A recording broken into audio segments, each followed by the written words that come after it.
bearing down on the island of Bermuda. The National Hurricane Center calls a Category 3 storm extremely dangerous, with maximum sustained winds of 20 miles per hour. This is actually a view of Nicole from the International Space Station. The British territory is getting pounded with strong winds, heavy rain, and damaging storm surge. Our Don Dahler is in the town of Hamilton with the latest, and he joins us by phone. Don, what can you tell us? What are the conditions there right now? Well, I'm sitting on the covered porch of the Coral Beach Club, and I have to tell you, I'm looking out now at palm trees that are still being buffeted by high winds. I'm looking at heavy surf, but it is much less violent than it was just a few hours ago. When Nicole slammed ashore, it was one of the most fierce storms I've ever been through, and I think this is my fifth hurricane. The trees were bent sideways. I literally could not stand up in the wind. That's how fierce it was. When the eye finally passed over around 11 o'clock this morning, we made our way out to try to assess the damage. And surprisingly, we saw moderate damage. We saw some trees down. We saw some flooding. We saw some sheds that were destroyed. There are reports that there was flooding in downtown Hamilton. And I preface that all by saying that we don't know what's happening on the north side of the island now that the major part of the storm has moved past us here in the south to the north. But all reports that we're hearing is that there was not any serious damage and no fatalities, which is amazing because this was a terrific storm, just breathtaking in its intensity. And honestly, I think that there are three main reasons why it didn't suffer as much damage as almost any other place that faced a Cat 3 or a Cat 4 storm would. One is Bermuda is literally a volcano. It's built on an ancient volcano in the North Atlantic. And so that's incredibly strong bedrock that they've built the buildings into. Number two, they build their buildings like they're bomb shelters. They're foot-thick walls. They have concrete on top instead of shingles. They're built to withstand the multiple storms. And even though they don't get many major hurricanes through here, they get a lot of storms. And so they've created a community here that's prepared for that. And number three, there is a coral reef that surrounds the island that protects them from the storm surge that has done so much destruction in other places, including with Hurricane Matthew just this past week. Scientists have discovered a new fault line in California that may explain the lack of a major earthquake that's years overdue. The newly discovered fault is called the Salton Trough. It's located underneath an inland lake called the Salton Sea. The trough is parallel to the San Andreas fault line, the largest in California. Scientists say the Salton Trough may be taking pressure off the San Andreas. The Salton Sea area was the site of a swarm of tremors in the past weeks. That pointed to the possibility of a major quake along the San Andreas Fault. It's been more than 300 years since a major quake has occurred along the San Andreas. Geologists say the Salton Trough was previously unknown because it was hard to detect under the lake's waters. Along with two other students, 18-year-old high school student Alyssa Ridenour is suing Pine Richland School District in Pittsburgh for violating trans students' constitutional rights. The school recently passed a new policy that forces students to use unisex bathrooms, or bathrooms corresponding to the gender they were assigned at birth. Already nationally a contentious issue, the school district's new policy is a step backwards for trans rights in a state where many school districts are moving towards more trans-inclusive policy. I'm Laura Harris, and we have some breaking news for you right now. Just in, Legoland is being evacuated after a bomb threat was made at the theme park. We're being told right now the theme park is sending tweets to people who were there saying the park will be closed for the remainder of the day. Winter Haven police are on scene right now trying to investigate to see exactly what happened. If you're not familiar with this area, take a look at this map here. Legoland is in Winter Haven off Cypress Garden Road. You see it right there, right near Lake Eloise. It sits on about 128 acres, so you can imagine what kind of undertaking it is to get all of these people evacuated from the park. This is the tweet that we got from Legoland just moments ago. Again, Winter Haven police investigating the validity of this threat right now. We're being told people in the park or who are tweeting at the park, they're getting tweets back from Legoland saying the park will be closed for the remainder of the day. We haven't heard any news of any injuries, anything like that. Again, they are investigating this bomb threat right now. We're working to get more information on this threat for you right now. We've reached out to Legoland and Winter Haven Police.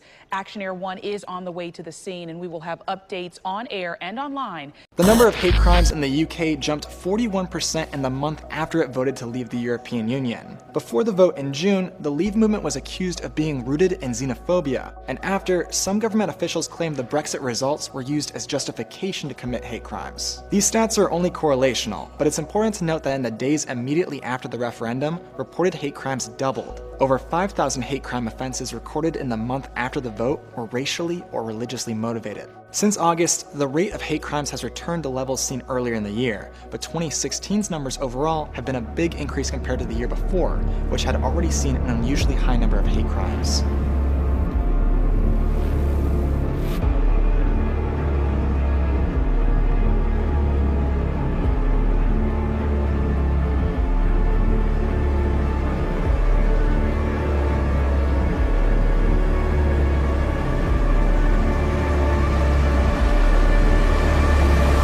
One of Vladimir Putin's most powerful supporters, a man who just won big in a parliamentary election in Russia, makes a menacing prediction. Vladimir Zhirinovsky, an ultra-nationalist firebrand who now leads Russia's third biggest party, warns Americans about their votes. They're voting for peace on planet Earth if they vote for Trump. But if they vote for Hillary, it's war.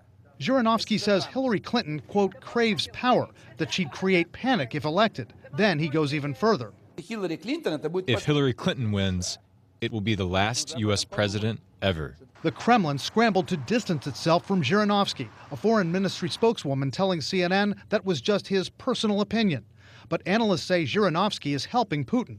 President Putin has stoked nationalism in Russia in recent years in order to shore up political support, and so it's useful for him when he has these types of ultranationalist characters like Zhirinovsky making these kinds of remarks. Meanwhile, tonight, Putin and his inner circle are pushing back against the latest allegations that their hackers are trying to sabotage America's vote.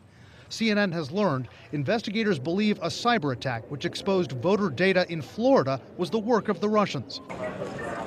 The Obama administration has just publicly named and shamed Putin's government for hacks of the Democratic Party, accusing the Kremlin of trying to destabilize America's political system. Putin says the U.S. is trying to deflect from the damaging content of the stolen emails. They started this hysteria, saying that this hacking is in Russia's interests. This has nothing to do with Russia's interests. Analysts say if there's anything to what U.S. officials accuse Putin of doing, this is unprecedented. It's extraordinary for a foreign leader to go to these lengths to interfere in an American election. And, I think it shows how bad the relationship is between the United States and Russia at this point. Experts say if his hackers are meddling in America's election, it's a cold calculation by Putin. What he wants to show is that whoever it is who becomes the American president after November 8th is as flawed as the next person. Americans are getting ready for new fighting in Iraq. Iraq's army is preparing an assault on Mosul, the country's second largest city. It has been under ISIS control for 2 years. Holly Williams got rare access to the base where American advisors are helping the Iraqis get ready. She is now in Erbil, Iraq. Holly, good morning. Good morning. American troops thought they'd left Iraq for good back in 2011, but fast forward 5 years and there are now around 6,000 U.S. service members back here again, preparing for what could be a decisive battle against ISIS. 40 miles outside Mosul, Gayara Air Base was ISIS territory just over 3 months ago. Now recaptured, it's operated by the 101st Airborne Division from Fort Campbell, Kentucky. Anything else going on? Nearby Camp Swift will be the headquarters for the Mosul battle, where officers from the U.S. coalition and Iraq are working together. Colonel Brett Sylvia did 2 tours of Iraq after the U.S. invasion of 2003, but insisted that this time around, American troops are not here for combat. That is not the fight that we have today. Today we advise them and we assist them. So you won't be fighting on the front lines? No. And yet we've seen Americans lose their lives here over the last few months. Well, this is a combat environment. It's not to say that it's not dangerous here. Major General Greg Valesky served in Mosul during the U.S. occupation in 2009. Now he's in charge of American ground forces helping to liberate the city. What we have seen is the enemy's pretty demoralized right now. Leaders leaving Mosul. And so, we'll enable the Iraqis to go as fast as they need to go. You're saying that ISIS leaders are fleeing the city, is that right? We get indications that they are leaving. Even so, Colonel Sylvia admitted that America's limited role here is sometimes frustrating. Certainly things are much easier when you're forward and you've got the rifle in your hand and you are maneuvering. You have great control over everything that you're doing. So it's harder to help the Iraqis than it is just to do it yourself? Isn't that always the case? Those U.S. officers told us there are still around 3,000 to 5,000 ISIS fighters inside Mosul, and they are laying explosives to protect themselves. Gail. Holly Williams reporting from Erbil. Thank you. UNESCO has renewed a resolution criticizing Israel for restricting Muslim access to a holy site in East Jerusalem. The draft text repeatedly refers to the site, known to Jews as Temple Mount and Muslims as Al-Aqsa Compound, by its Muslim names. A move which has angered the Prime Minister, who says it amounts to a denial of Jewish history.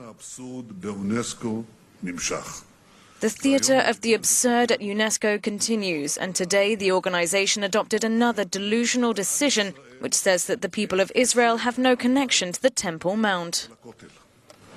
The motion put forward by Arab states was approved by 24 votes, 6 against and 26 abstentions. A Palestinian delegate defended the cultural body's decision.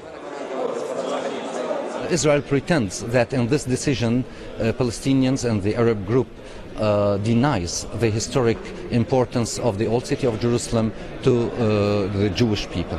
Actually, if you read the third paragraph of the decision, you will see that it starts by the recognition of the historic importance for the three monotheistic religions. The holy site, which was taken by Israel in the 1967 Six-Day War, has been the flashpoint of Israeli-Palestinian violence in recent years. One of these faces could be the next president of France. 7 right-wing rivals faced off in the first presidential primary debate to decide the Conservative nomination. They sparred over taxes, the bikini and national identity in a 2-hour TV show that produced few fireworks. Former President Nicolas Sarkozy promised strong leadership after 5 years of socialist rule, saying the unprecedented impact of migration, mass unemployment, the toughest taxes in Europe. My conclusion from all of this is that the alternative must be strong, dynamic, immediate and concrete. Immediate. Polls showed that the more moderate frontrunner, Alain Juppé, was the most convincing candidate. We are diverse. We don't have the same religion, skin colour or roots. We have to respect diversity, which contributes to our richness on 2 conditions. First, that it doesn't divide us, and second, that we strengthen what we have in common. If we only have differences, it doesn't make us a country. The candidates will get another chance to make a dent in Juppé's lead, with 2 more televised debates scheduled before the first round of primaries on November 20th.